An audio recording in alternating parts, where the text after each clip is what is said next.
Well, kid, we did it. That Bourdain picture was a big hit. Biopics are back, which means we're finally moving ahead with the Karl movie. Oh, hooray. Is it gonna be about, This Week I Watched, or Super Video or something? We've decided to go with something different, actually. Oh, okay. I assume it's gonna be about the time I did a 2-month foreign exchange in Germany then. Not exactly. No? Oh, okay, I get it. It's gonna be about the time I competed on a kids' TV game show when I was 11. Yeah, okay. That makes sense. No, that's boring. You'll like this. We've decided the movie's gonna focus on that time you dropped out of university and did nothing but sit on your butt playing Minecraft for a whole year at home. Oh yeah, no, you're right. I did do that. Yeah, okay, yeah.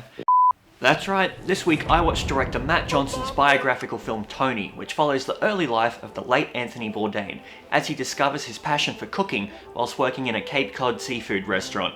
Starring Dominic Sessa as Bourdain, Antonio Banderas as the enigmatic chef, Leo Woodall as Sal, and Amelia Jones as love interest Nancy. Unfortunately, I didn't know too much about Bourdain before this film, so I was glad it interested me enough to want to seek out more about him.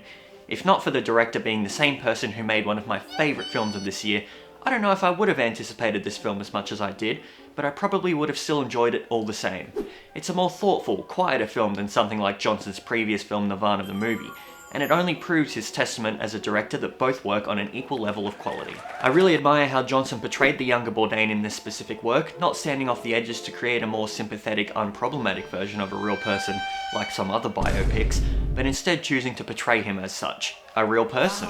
In Bourdain's own words, this adolescent version of himself is spoiled, miserable, and narcissistic, which all come off really effectively through the writing and performance, showing you a more grounded, inexperienced version of this now mythologized cultural figure. The cast of this film was its strongest aspect for me. After enjoying Dominic Sessa's performance in The Holdovers so much, I was really looking forward to seeing how he pulled this one off, and thankfully he was the strongest part of the film. And there were numerous moments where Dominic Sessa would make a little face or mannerism that looked uncannily like the real guy for a second or two, so I was never disappointed or needing to be convinced of his performance. In fact, you probably could have made this film about a completely fictional chef and changed nothing but the names, and his performance would still have been the best part of it, as he really feels believable in this role. Antonio Banderas as chef, Leo Woodall as Sal, and all the other kitchen staff characters felt like real people with real chemistry, even if some of them may not have actually existed exactly as they were in the film. Playing against type, Banderas effortlessly provides the film with some of its best, quieter, emotional moments.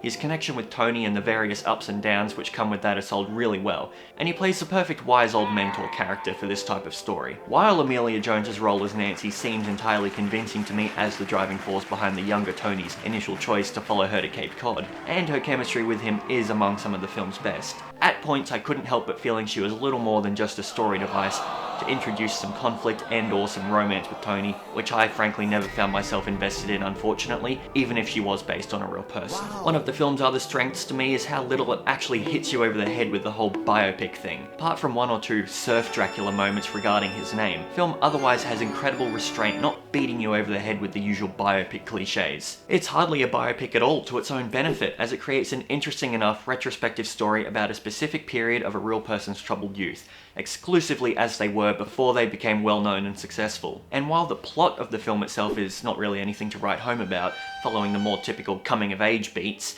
I couldn't complain too much thanks to the effort evident both behind and in front of the camera. The film is beautifully shot, capturing the location both fantastically and introspectively, and the understated yet impactful score by Jay McCarroll really sells the atmosphere and emotion throughout. Overall, Tony is a biopic that hardly feels like one for most of its runtime, and requires little to no knowledge of its subject to actually enjoy it. And despite some underdeveloped characters and conflicts, this unflattering look at Bourdain's early life just works, thanks to Sessa's performance and Johnson's direction. And while it's not the best biopic ever, it's definitely one of, if not the best of the year. Tony gets 7 thumbs up out of 10 from me. Well, that's a wrap, so thanks for watching.